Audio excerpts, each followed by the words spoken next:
Ito may kinukumpuni naman tayo na isang Toyota Revo 2012 model. Ang problema nito guys, ito walang lamig ang kanyang AC. Palitan natin ng ito. Ang main problem niya, wala ng silicone oil. Nadagdagan na natin ng silicone oil guys. Ito ang kanyang mga empty bottles. Nadagdag tayo ng 5. Hindi lang natin nakikita dahil medyo madilim. Okay, naikabit na natin guys ito. Yan. Matigas na siya. Okay, dito naman tayo sa engine niya guys. Hinigitan natin ang kaniyang belt. Ito tayo sa kaniyang compressor. Ito guys, dinagdagan natin ng oil. Siyempre isuopin natin yan. Ito. Gumamit tayo ng sanden. Ito, tinanggal natin ang kaniyang low side, itong malaking tubo, high side ang kaniyang maliit na tubo. Ito guys, kahit pihitin ko ng kunti, yan, ang lakas ng tunog. Yan. Ibig sabihin yan, okay na okay ang ating compressor. Indication yan nga okay ang ating compressor. So, pag hindi mo lumamig, okay ang kaniyang compressor, doon tayo sa kaniyang evaporator at saka expansion valve. Pero ang evaporator niya okay naman dahil wala siyang leaking. Itong leaking, sana walang leaking. Mag-leak test pa tayo ulit nito ngayon. Okay? Okay guys, abangan. Ay, hindi pala, nagkarga tayo ng hangin, mag-leak test tayo. Katapos nito, pag walang leaking, saka na tayo mag-vacuum. Yan, ito guys. Yan, karga na tayo ng ano to, 60 na. Kargahan natin to ng mga 150 to 200 PSI. Okay.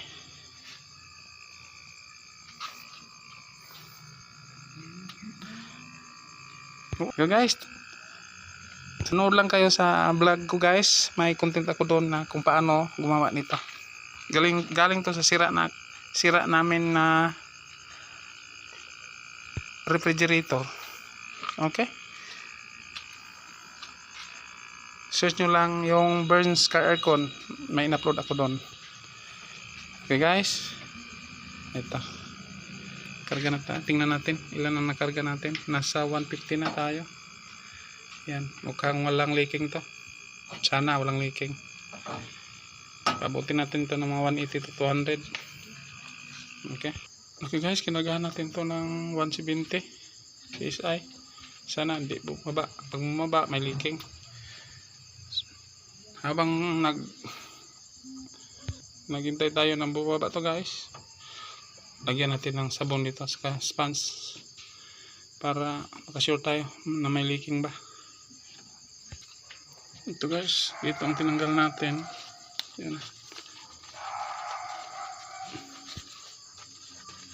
Pag may kumukulo dito, yan, mag-save tayo dito.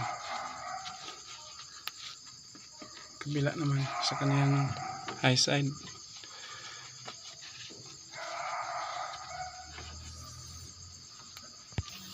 Yan, observe tayo guys.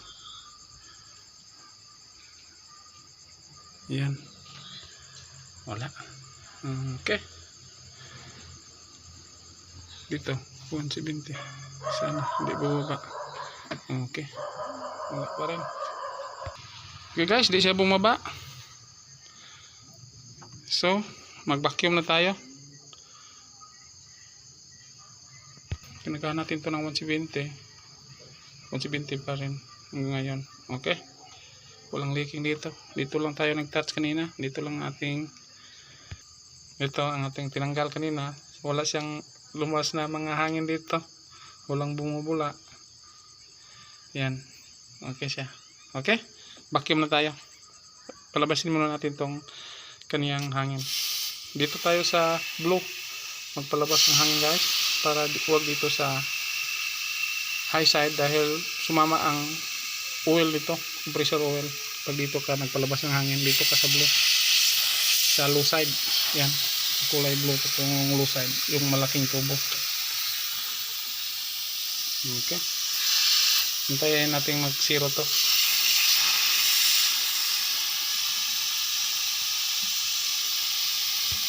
Okay guys, Tapos na tayo nag-click test, walang leaking. Ito ang ating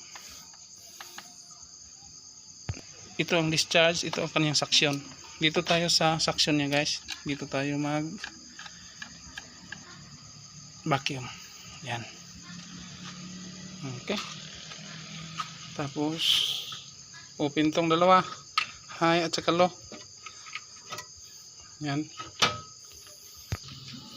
Yan. Ito. Binugan na niya at mga moisture sa loob ng ating system, guys. Okay. Dapat mag negative 30 to. Ngayon nasa 0 pa siya, dapat magsimula na siya mag negative. Yan. Dapat papunta dito sa kulay green na 30, negative 30 yan. Galing 0 to negative 30. Itong magkabilaan. Okay, negative negative 30 na tayo, guys. Yan. Okay, tapos na tayo mag-vacuum. Close na natin to. High and low. Dito, yan. Okay. Dito na tayo sa freon. Magkarga na tayo ng freon, guys. Okay, guys. Ito, magkarga na tayo ng freon. Dito, siyempre, ikabit natin dito. Wala tayong kulay yellow nito, guys. Nasira ang ating kulay yellow. Kulay red na. Okay, open natin to, guys. Yan. Siyempre, is-open natin. Magkarga tayo ng freon. Nakataob dapat ang ating tangke. Yan. Gamit sana tayo ng timbangan, kaso wala tayong timbangan dahil nag-home service tayo ngayon. Okay, palabasin muna natin ang kanyang hangin. Dito, guys, is-open ito. Yan. Yan, para purong freon ang papasok sa system natin. Okay. Karga tayo ng 50 dito sa high side niya para mag trigger ang ating pressure switch. Yan.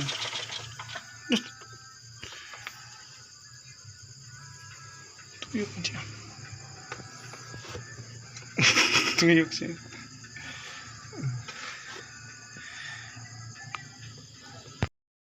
Ayan, ilagay tayo. Okay, start na tayo, guys. Karga tayo ng 50. Aircon on. Yan. Umikot na. Apoy. May aso rito, guys. Guys, pasensya na, maingay dito. Yan, ang ating side glass. Pero medyo hindi siya clear, guys. May bubbles pa siya. Dito, malamig na doon sa loob. Hindi malamig na. Ito, indication niya na malamig na. Yan, ang ating tubo. Nagmo-moist na ang ating tubo. Okay, ito ang ating hot. Ito yung medyo mainit. Hindi naman masyadong mainit, pero mainit lang siya ng konti. Okay, ito ang malamig, ang ating low side. Okay, nagdag pa tayo ng freon.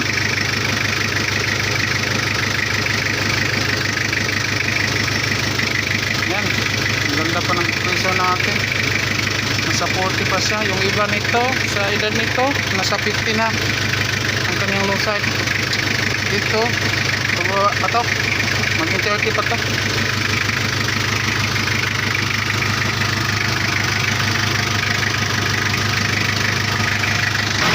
Okay, guys, atin tayo natin ng konti ng mga 1,500. Okay, guys, ito yan ito, motion, napakalamig na dito niya, guys. Mas lalo doon sa loob. Okay, dito ang kanyang reading nasa 34. Ang kanyang low side, ang high side niya nasa 150. Pabortin natin to na 180, guys, dahil gabi ngayon kahit 160 lang. Okay, dagdag tayo ng konti. Yan. Dahil wala tayong timbangan ngayon. Okay, dito 40 lang tayo sa low side. Yan, nasa 40 na tayo. 170 ang ating high side. Okay, dito nag-moist na siya. tayo dun sa harap. Ito guys, ka-start lang natin. Tingnan nyo yung salamin, nagmumoist na. Dahil gabi ngayon, masyadong kita yan. Nagmumoist na. Dito. Yan. Dito tayo sa loob guys. Dito palamig niya dito. Ka-start pa lang natin. Karga pa lang natin ng freon. Sana wala na itong ibang problema.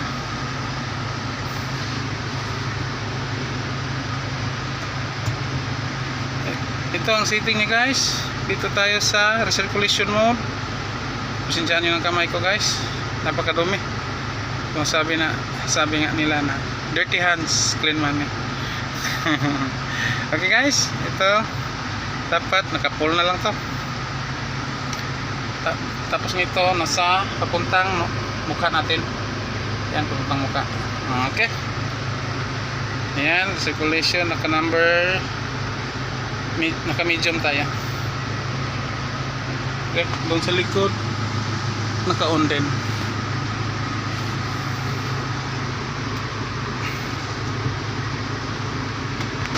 Yan, nasaan natin ang ating may wagang thermoscanner guys. Yan.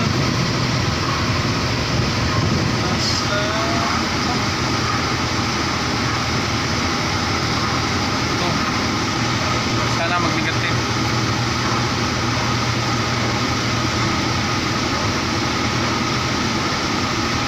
Yan, ang negative 1 na si guys. Tignan nyo. Yan, negative 2 na.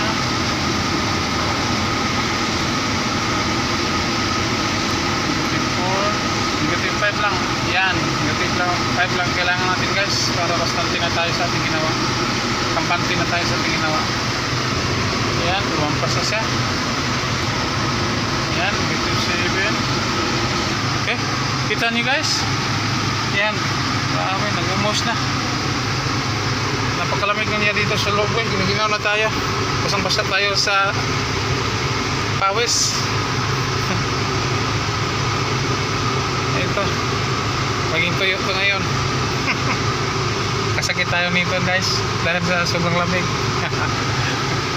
Okay guys, dagdag tayo ng konti. Yan. Nalaglag pa. Tingnan natin magkano ito. Clear na siya. May counting bubbles na lang. So, 1.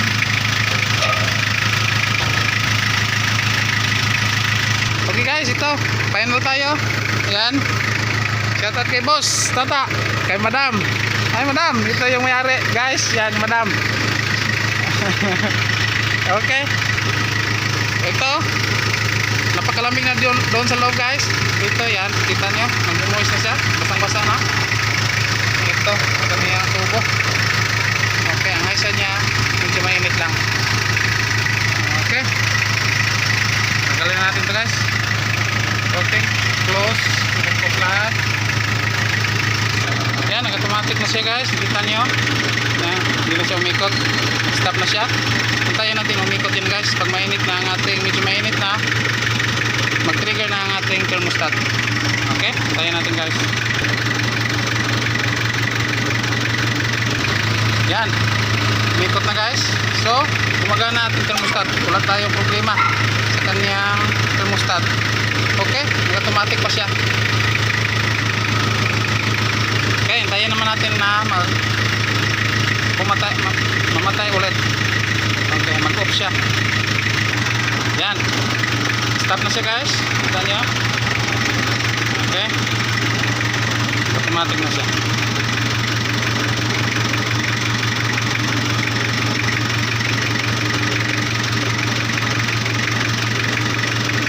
Yan. Mamatay ulit. Okay. Yan. Guys, kita nyo? Grabe. Buong sasakyan. Yan. Napakalamig niya dito guys. Okay guys, thanks for watching and don't forget to like, share and subscribe. Isuzu Toyota Revo 2012 model. Okay, thank you and bye bye. God bless us all.